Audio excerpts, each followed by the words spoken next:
All right. Yeah, the panel, you guys can leave, man. Take it. Some of them are still in the ground, so just breathe in the. Go take a break. All right. There's big things and there's small things. And we'll invite Chris Burke and Mark Peterson. Yeah, but not now. After that's for your part. It's okay. All right. Hi, Elizabeth. Hi. All right.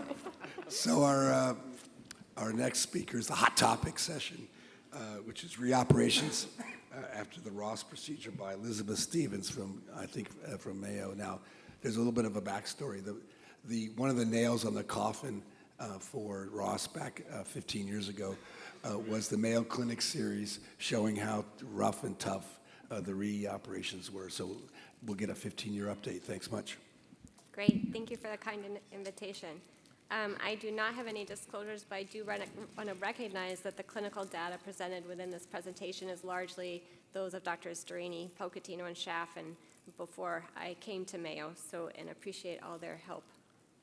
So I only have 15 minutes, but I'll talk about the Mayo Reop Ross data. That data relative to Reop in ACHD patients at Mayo, some of the other Reop Ross data, and then two technical aspects. So technical aspects of Reop Ross more generally in choosing what operation to do, and then technical aspects of the twin root. And then I get a lot of questions about mechanical RV to PA conduits within the twin root, so we'll briefly cover that. So this data was presented in 2021. It came at the time of renewed interest in the Ross procedure, and we have a ton of ACHD patients at Mayo, so it was an opportunity to examine the types and outcomes of reinterventions after the Ross procedure. This was a retrospective review, and it was patients with a prior Ross operation undergoing reoperation at our institution from 1991 to 2021. So the operation being analyzed, the index operation, was the first reoperation at Mayo. We analyzed the standard parameters, and I'll briefly go over the results. So 105 patients, the age at the Ross was 27. There is some spread there. The age at the first Mayo reoperation was 37, and most of those Rosses were performed elsewhere. The indications for the Ross, based on outside records, was relatively common relative to Ross series.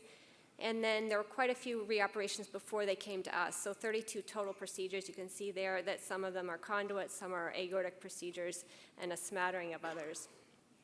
When we look at the primary indication for the reoperations, 64% were for autograft regurgitation. When we look at the indications for reoperation more broadly, so many of them had multiple indications, as you might imagine. A lot of them were autograft regurgitation plus other types of aortic. But you'll also notice 8% with mitral regurgitation, and then we do have some isolated RV to PA conduits, 17%. Now, in terms of the reoperation number, though quite a few were on a higher number of sternotomy, actually 25% were on the fourth or greater sternotomy. When you look at the autograft root operation that was performed, 67% had a root replacement, 31% had an AVR. These days, it's more and more commonly a root replacement. In terms of the aortic surgery performed, 57% had an ascending and 35% a hemiarch. I think Joe is much more liberal about doing hemiarch these days, but that's the series to that date. And then if you look at the pulmonary and RVAT interventions, a number of those were pulmonary valve replacements. Most of them were bioprosthetics. And then pulmonary conduit, or what we call a twin root, would be the RVDPA with a valve. Now, there are quite a number of other interventions. You can see quite a few got tricuspid valve interventions, and I'll talk a little bit more about that. CABG and 8%, mitral valve interventions and 11%, and then a few others, intraoperative RPA stent in one patient. When you look at the operative details, the clamp time was 110 minutes. There were 2 emergent cases that were after catheter interventions when the coronary was compromised during a triad, a catheter procedure. Now, the early mortality was 5%, which is higher than we would like, certainly at our institution. And we'll talk a little bit more about that. ECMO rate was 4%, length of stay 10 days. And when we looked back at the early mortalities, the first 2 were related to endocarditis, first with a history of endocarditis with recurrence, the second endocarditis in a patient with renal dysfunction and AFib. The third patient was a 4th-time redo multi-valve who went into ARDS and MOD, and then the 4th and 5th were multi-valves with aortic interventions. The follow-up median time was 6 years. The max was 24 years. Late death in 14 patients of 13%. So again, remember this is a pretty young cohort. And interestingly, when we looked at the pre-re-op, so before they came to us, their EF being less than 30% had a shorter duration between the ROS and the re-op. So if they came to us and their EF was less than 30%, they were only 6 years out from the ROS, whereas if they were greater than 30%, it was 14 years. So this, and I want to make sure this is very clear, this is not at all designed to assess the success of the ROS. So there's this no denominator, so they come to us for all sorts of reasons, and we are not trying to assess for success of the ROS procedure. But it does highlight that some of these patients can have quite a few pathologies that arise afterwards. And at the re-op, at least at our institution, most patients are returning for the same disease, aortic valve disease. The 5% mortality, as I said, these are in expert hands, and really that is more than what we would like at our institution, and I'll talk a little bit more about that, but generally operative mortality in re-op ACHD patients at Mayo is 3%. And then the survival for a patient population of 37 years, I would say, was suboptimal. Now, you will note that 17% were for RV and to PA alone. Some of those may come down, but of course the coronaries are particularly at risk in a ROS procedure. Again, this is a single center retrospective study at a coronary referral center, so it does not have it has limited broad applicability and a heterogeneous group of patients, so we certainly recognize that. So I'll briefly go over a couple other series related to re-op on ROS. This is from the Stelzer and colleagues, a great study, 83 patients, average age 48, 68 patients with autograft dysfunction, so again, majority of the cohort.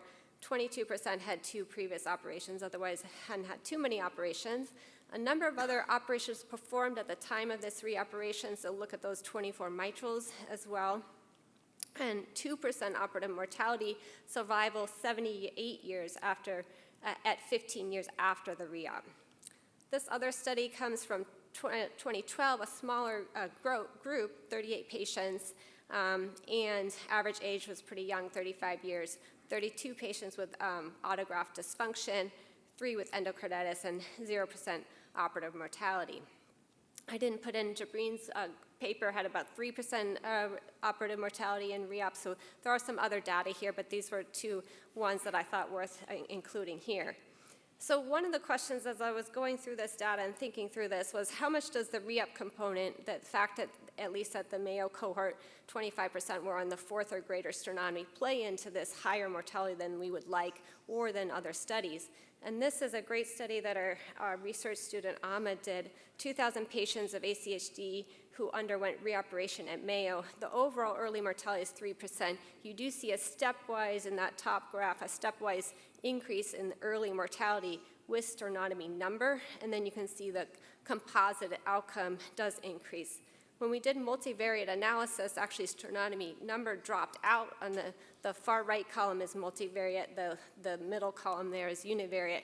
And I think what we've experienced is when you're getting up onto the higher sternotomy number, they tend to be bringing a lot of baggage with them. Their heart's been through a lot, their other organ systems have now been through a lot. So it dropped out in terms of early mortality, but in terms of morbidity, it was statistically significant. So when I was thinking through this case, actually I had a case on Wednesday. It was a 14-year-old who was on their 3rd sternotomy, re-op ROS, and when I was thinking through his case, I think yes, it's a higher number of sternotomy, but also within the cohort, there are some pretty distinct populations. So this 14-year-old had neonatal critical AS, got ballooned as a neonate, developed severe AR, had severe LV dysfunction, stayed on inotropes for 3 months, then had a Roscono at 3 months. Got through that, got a stented in the RVOT, and at age 2.5, had a very complex mitral repair because he's a Shones-like complex. His mitral valve is not normal. Dr. Burkhart was on and off the pump clamp 3 times, finally ended up with a mean gradient of like 5 to 7 with mild plus MR, with a new pulmonary valve, and now he's had a melody, and then he was coming back to me for redo of the RVOT. I was trying not to get into the autograft during the case, but I think as we think through that, that's a patient who has has been living with some degree of mitral pathology that has been challenging to deal with, as well as, his heart has been through a lot. That's very different from a 25-year-old who has been doing very relatively well. Aortic valve develops dysfunction and gets a Ross at, age 25, and then maybe 10 years later needs something. And that wasn't really teased out in our study, but I think it's something that clinically we see. We certainly do have some hazardous reentries. The right coronary can be, instead of tucked under the right RVOT kind of shoulder, can be up and protruding and be at risk. The aorta in some of these multi-reops can be pretty plastered to the sternum. So that can be something that certainly adds risk. And then I think you've got a sense these can become bigger operations, right? We start with needing to do something about the maybe RVOT, and the homograft about the autograft, and the homograft, especially if it's been stented and stuff, is very easy to get into or be hard to not have an injury to during that procedure, so we tend to have a low threshold to also address their RVOT at the time of autograft. And then as you saw, there's significant other valve disease, so someone who's been living with AR for a long time then develops LV dilation, some MR that then needs to be addressed, et cetera. So I'll move on to just kind of how we think at our institution about what operation to do after the Ross. And so in terms of the aortic valve, we do consider the number of sternotomy and LV and RV function. So valve sparing, you notice there were only 2 in that data set. There have been some that have been done since. It is in part patient preference. I feel like some of these patients that we see, they've been through a lot of operations, a lot of hospital stays. They just want to be as sure as possible they're not going to need something in the future. So I think their preference tends to be lower than other patients you meet with. And then normal cusp, of course, very important, as mentioned. If the LV is less than normal in terms of function, especially as the LV is dilated, I think we really try to reduce the cross-clamp and bypass time. Often you're doing a lot of other things. And then if it's a hazard re-up, especially with the aortic at risk on reentry, we generally do not want to be doing a valve sparing just to streamline and simplify the operation. In terms of the Bentel composite, this is usually a mechanical, but that, of course, is a discussion.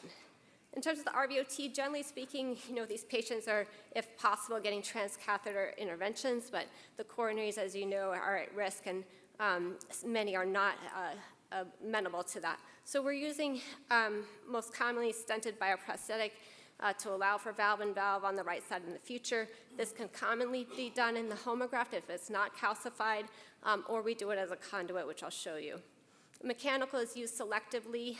Many times those are patients who have had multiple sternotomies and really are trying to avoid reintervention, and also those with poor bioprosthetic valve durability.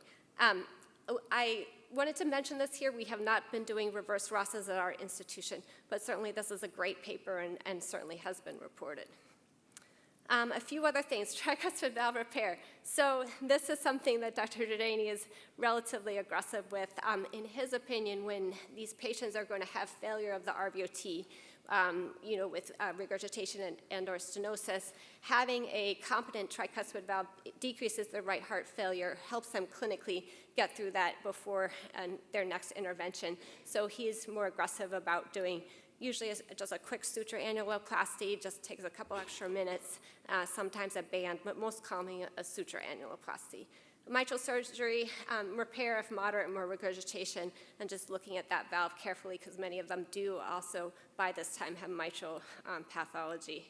So I know many of people in this room are familiar at looking at the cusp and making sure they look reasonable. This is from one of Joe's videos where he was doing a valve sparing after a Ross, and that cusp looks good. And then I just have one other little clip here as you're looking down, but I think the audience is pretty familiar with just looking at the cusp and making sure they're of good quality.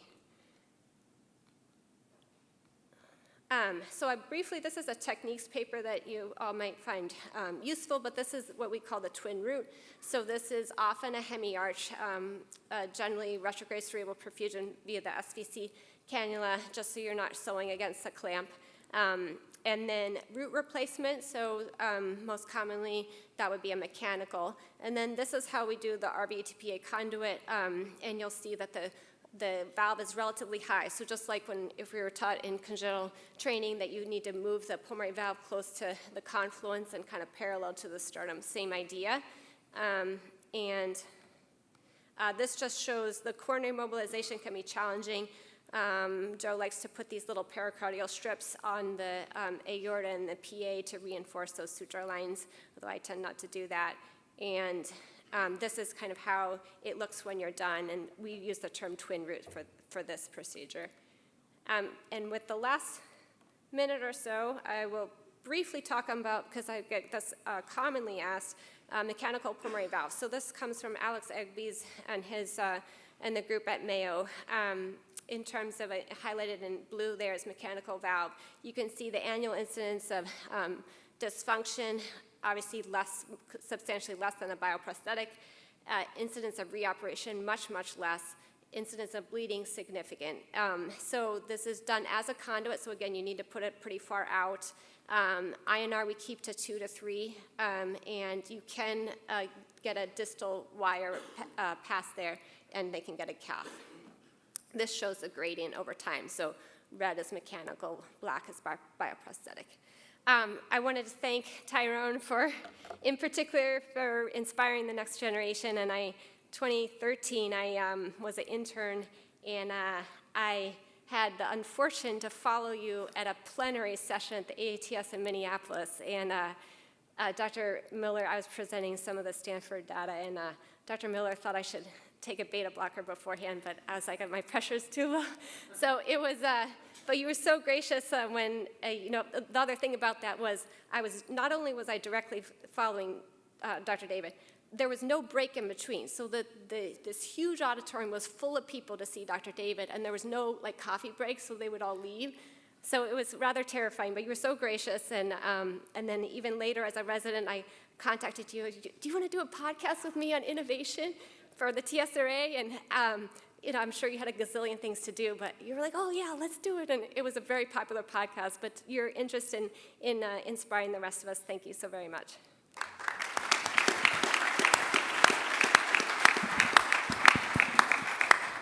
Well, that's great.